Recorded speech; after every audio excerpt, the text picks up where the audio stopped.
Halo teman-teman sekalian, di sini kami akan membahas tentang RBL, yaitu Research by Learning yang berjudul Pembuktian Hukum Bernoulli pada cerobong asap berdasarkan ketinggiannya. Tapi sebelumnya kita perkenalan dulu yuk.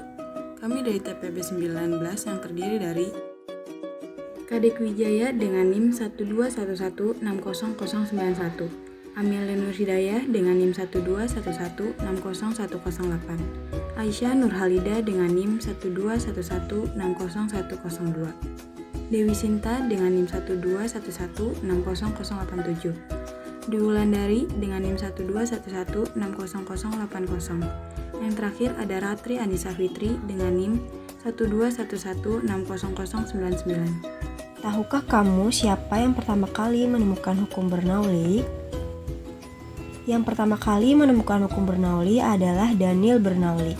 Ia pertama kali menemukan hukum Bernoulli pada saat sedang melakukan penelitian terhadap teori hidrodinamika pada tahun 1738. Daniel Bernoulli merupakan seorang dokter dan juga ilmuwan matematika asal Belanda. Beliau lahir pada tanggal 8 Februari 1700 dan wafat pada tanggal 27 Maret 1782 di Basel, Republik Swiss. Apa itu hukum Bernoulli? Hukum Bernoulli adalah aliran fluida yang berlandaskan pada hukum kekekalan energi yang diturunkan dari hukum kekekalan energi mekanik. Dengan rumus, energi mekanik sama dengan setengah mv kuadrat ditambah mgh. Sehingga didapatkan persamaan P1 ditambah setengah rho V1 kuadrat ditambah rho GH1 sama dengan P2 ditambah setengah rho V2 kuadrat ditambah rho GH2. Dengan P itu adalah tekanan air dengan satuan PA, rho adalah massa jenis fluida dengan satuan kilogram per meter kubik, V adalah kecepatan air dengan satuan meter per second, G adalah kecepatan gravitasi dengan satuan meter per second kuadrat, dan H itu adalah ketinggian air dengan satuan meter. Penerapan hukum Bernoulli pada cerobong asap. Prinsip Bernoulli berbunyi, pada suatu aliran fluida, peningkatan pada kecepatan fluida akan menimbulkan penurunan tekanan pada aliran tersebut. Seperti yang terjadi di cerobong asap. Pada bagian atas cerobong berada di luar ruangan, sehingga terdapat angin yang berhembus yang mengakibatkan tekanan udara di sekitarnya menjadi lebih besar.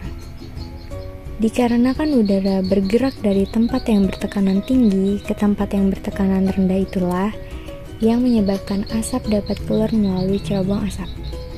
Adapun alat dan bahan yang kami gunakan, yaitu karton, kardus, gunting, lem kertas, penggaris, dan staples. Langkah pembuatannya, yang pertama, rekatkan kardus menggunakan lem dan bentuk menjadi kubus. Yang kedua, lubangi atap dengan menggunakan gunting. Yang ketiga, buat cerobong membentuk seperti tabung tanpa tutup sepanjang 10 cm dan 20 cm menggunakan gunting. Yang keempat, lapisi kotak kardus dengan kertas karton menggunakan lem. Yang kelima, masukkan cerobong ke atas yang sudah dilubangi. Dan langkah yang terakhir, lakukan percobaan menggunakan asap. Setelah dilakukan percobaan, ketinggian cerobong asap memengaruhi pada banyak atau sedikitnya asap yang dihasilkan. Semakin tinggi cerobongnya, asap yang dihasilkan semakin banyak. Dapat dilihat perbedaan percobaannya pada cerobong asap dengan ketinggian 10 cm dan 20 cm.